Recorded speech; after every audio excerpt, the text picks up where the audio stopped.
Which of these is more like English speaking? It's surprising that. The interesting news is surprising.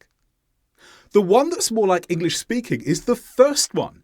It's surprising that. And that might seem strange because the second one is more like the standard grammar that's taught in classrooms. So why do we have a difference here? It's because spoken English has different grammar, and you need to learn that different grammar if you're going to use advanced English in conversations properly. Let's start by looking at the word that. Now, in standard grammar, that is normally used for distant things. For example, if you're in Tokyo and someone asks you what is the mountain called, you might answer, that's Mount Fuji. You use that because the mountain is in the distance. You can also use that as a relative pronoun. For example, the mountain that overlooks Tokyo is called Mount Fuji. That overlooks Tokyo back to the mountain. Or as a linking word. I didn't know that Mount Fuji is so big. You've got two clauses here. I didn't know is the first one. Mount Fuji is so big as the second one. And that links them together. These are standard uses of that. But there are special uses of that we tend to only use in speaking, such as to refer to the general situation. Look at the picture. There's been a crash. The person in the car on the right gets out and says, I'm sorry I bumped into you. Now, hopefully, the person in the car on the left says, that's okay. What does that mean here? Well, that simply means the general situation. It almost means everything. That's okay. It doesn't matter that you bumped into me. Also, we use it as a tag. Did you see the crash? Yeah, a nasty accident, that. What does that mean here? Well, again, it just refers to the general situation and it's tagged onto the end of a statement about that situation.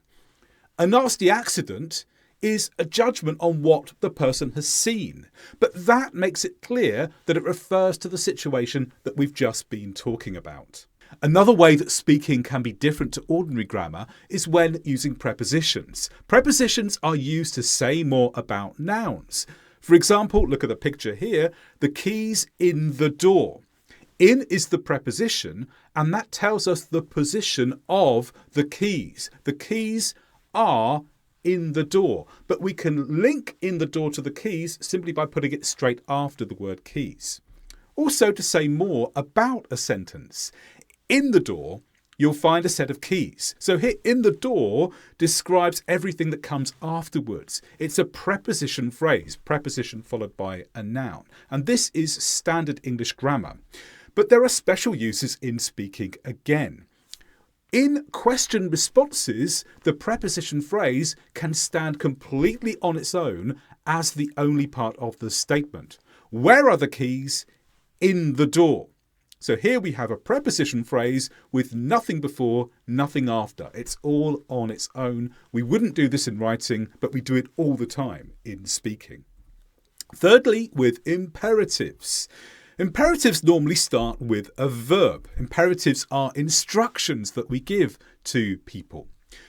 Now here, perhaps the man is saying to the woman, follow the signs and you'll get to the place you want to go to. Follow is the verb. We start with the verb because it's an instruction.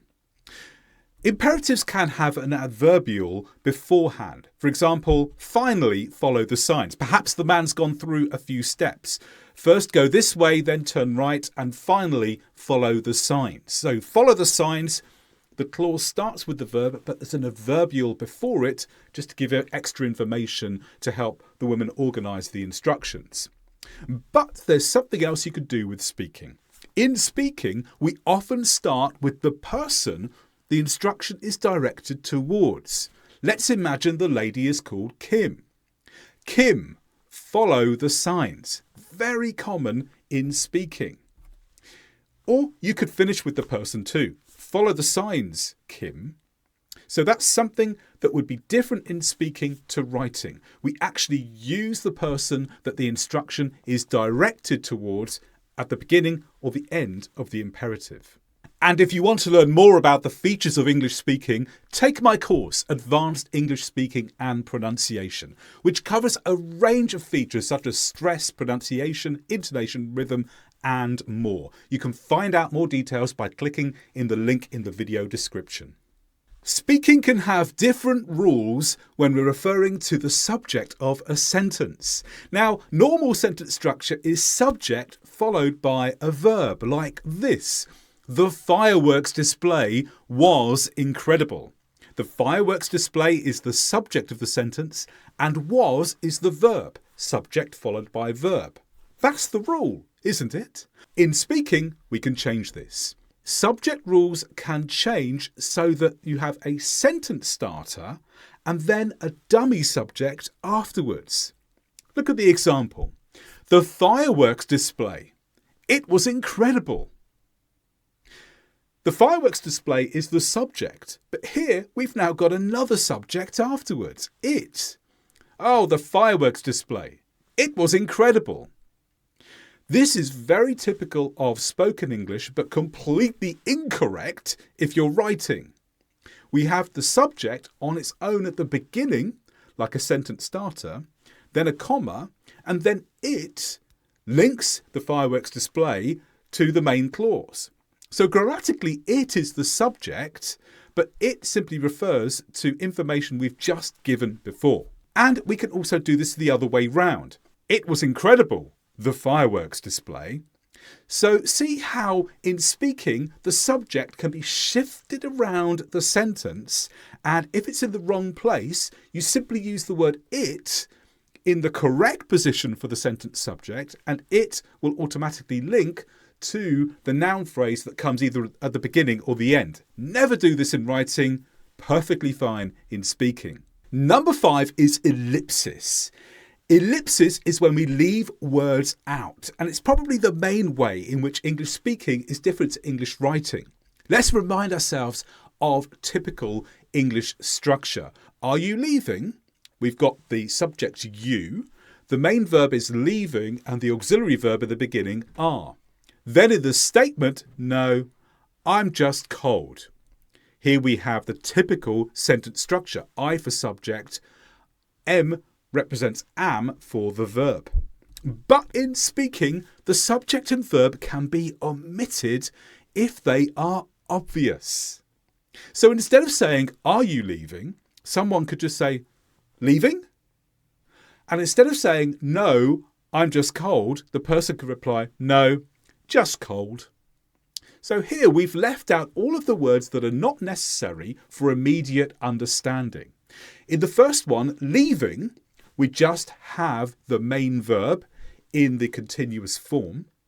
Then in the second one, we don't have the verb or the subject. We just have the adjective, just cold. And that's enough to get the message across. So if you could get the message across in speaking without using the subject and the verb, and it's an informal, quick situation, it's absolutely fine to leave the subject out or both the subject and the verb out. Number 6 is using the present for the past.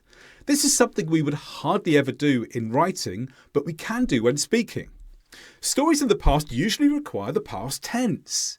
For example, look at this man. What happened to him? The man was cycling along the road when a car hit a puddle and he got covered in mud. That's the story when someone else is telling it in written form. But in speaking, we have the option to do something else. In speaking, people sometimes use the present tenses. Why? To make the story feel more real as they're speaking. So if the man is telling you, he could use the past tenses, but he could also do something like this. Listen to this. I'm cycling along the road when a car hits a puddle and I get covered in mud. It happened in the past, yet he's using present tenses. This makes it feel more real and helps the listener imagine it in their mind. Number 7 is questions. Questions can change when speaking. Typical questions start with a question word or an auxiliary word or a modal. Look at the example in the picture. The boy says to the father, "I'll never win the game." And the father says, "Who said you won't?" Who is the question word?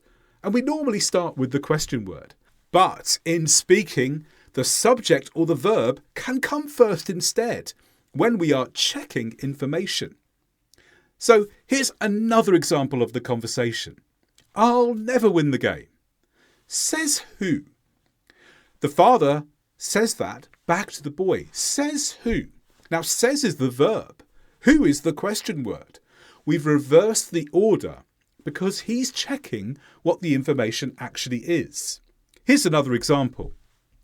Perhaps the boy had come down to say this: "I can't get to sleep." The father replies, "You can't? Why?" So "you can't" means he's checking what the boy just said. He's questioning the statement. But in quick conversational English, you can switch that order so that the subject can go before the question word or the auxiliary or the modal. Now, some words can take on new meanings in conversational questions too. Here's one example. What is it? I can't get to sleep. Now, what do you think when you see the question, what is it? You might think that it is referring to something specific that was said before. What is it? Perhaps the boy's holding something in his hand. Oh, it's a watch. But that's not what it means here at all. What is it means what's the situation? What's the problem? So it has taken on a new meaning here because it's in a question in speaking. And number 8 is to do with discourse markers. Discourse markers are special words that we simply insert to help conversations continue or go along. Let's look at a few examples of these. Words such as well, like, and so are commonly used as sentence starters in speaking, but rarely used in writing. Look at the TV here. What happened to this TV? Has this ever happened to you? Perhaps you ask someone in the room, how did this happen? And they reply, well, I was trying to move it when I slipped. What does well mean here? It actually means nothing at all, but it's a very common thing to say when you're introducing a statement. It's kind of meaning, now I'm going to tell you what happened. So we don't have to use it. We could have just said straight away, I was trying to move it when I slipped. But well prepares the listener for the statement that's going to come. It's a discourse marker. We'd never use it in writing in this way. And it's rarely taught unless you have specific conversational English classes. But these kind of words are a major part of English speaking. And a reminder, if you want to improve your English speaking skills more generally, look at my course. There's a link in the description below the video.